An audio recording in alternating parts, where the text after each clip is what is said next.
Madam Chair, Excellencies, distinguished guests, ladies and gentlemen. At the outset, let me extend a warm welcome to all of you who have traveled from every corner of the globe for making it convenient to attend the special meeting of the Counter-Terrorism Committee of the UN Security Council. This is the first time that the UN Security Council is holding a meeting in any format in India. That it is doing so when we are celebrating the 75th anniversary of our independence, the Azadi Ka Amrit Mahotsav, is especially noteworthy. I thank the members of the committee and the Counter-Terrorism Executive Directorate for their efforts in holding this special meeting in India. I would also like to acknowledge His Excellency Antonio Guterres, UN Secretary General, for his remarks that were read out just now by Ambassador. Your presence here in Delhi today for this special meeting of the CTC demonstrates the importance that the UNSC members, member states, and a wide range of stakeholders place on this critical and emerging facet of terrorism. That the Council is holding this special meeting of its Counter-Terrorism Committee in India is also a product of the fact that counter-terrorism has become one of the top priorities during our ongoing tenure in the Security Council. Terrorism remains one of the gravest threats to humanity.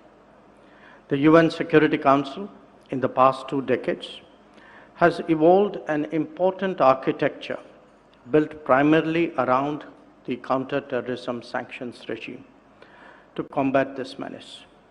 This has been very effective in putting those countries on notice that had turned terrorism into a state-funded enterprise. Despite this, the threat of terrorism is only growing and expanding, particularly in Asia and Africa, as successive reports of the 1267 Sanctions Committee monitoring reports have highlighted. The technological innovations and breakthroughs of the past 2 decades have been transformative in the way the world functions in every respect. These new emerging technologies, from virtual private networks and encrypted messaging services to blockchain and virtual currencies, offer a very promising future for a wide array of economic and social benefits for humankind. However, there is a flip side, especially where terrorism is concerned. These very technologies have also thrown up new challenges for governments and regulatory bodies due to their potential vulnerability for misuse by non-state actors, given the very nature of some of these technologies and the nascent regulatory environment. In recent years, terrorist groups, their ideological fellow travelers, particularly in open and liberal societies, and lone wolf attackers have significantly enhanced their capabilities by gaining access to these technologies. They use technology and money, and most importantly, the ethos of open societies to attack freedom, tolerance, and progress.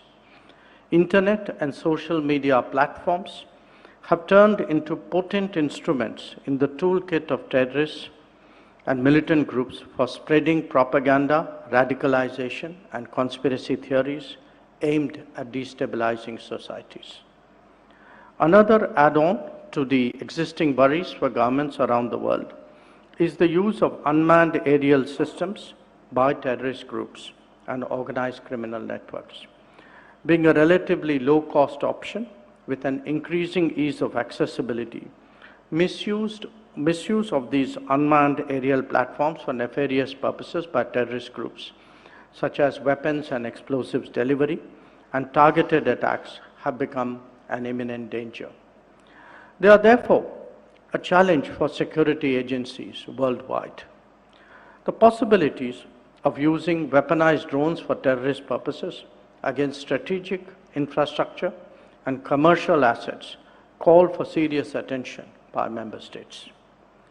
Our own experience of the 2008 Mumbai attacks, and you will all recall the briefing yesterday, our experience showed us how a benign technology of Voice over Internet Protocol, VoIP, could be used for organizing and directing such a barbaric terrorist attack from beyond our borders.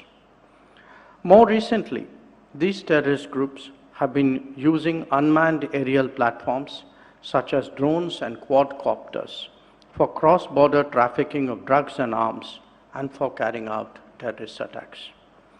And such risks are not limited to India. In Africa, drones have been used by terrorist groups to monitor movements of security forces and even of UN peacekeepers, making them vulnerable to terrorist attacks. A few months ago, terrorists launched cross-border drone attacks on the UAE and Saudi Arabia, targeting civilians and civilian infrastructure, which led to loss of lives and injuries, including to Indian nationals there.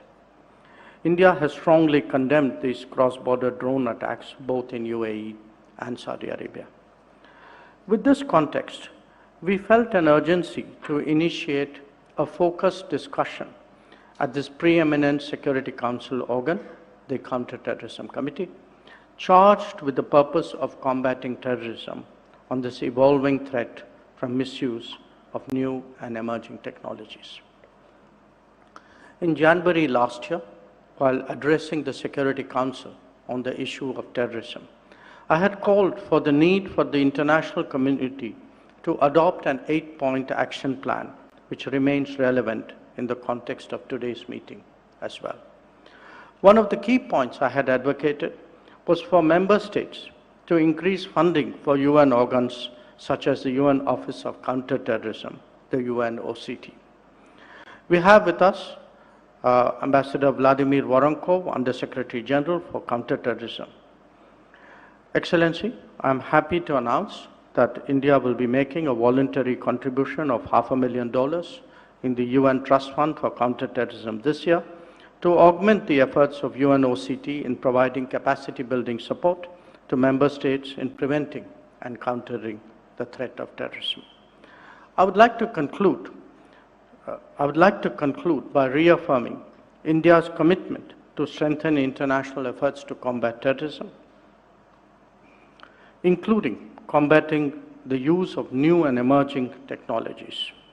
The Delhi Declaration, which is to be adopted at the special meeting of the CTC, will exemplify the commitment of the international community in dealing with the threat of use of new and emerging technologies for terrorist purposes.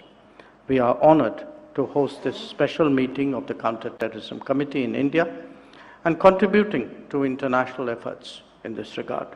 I'm confident that today's special meeting will be yet another milestone for this Council to deal with a pressing issue which requires the urgent attention of the international community. I thank you.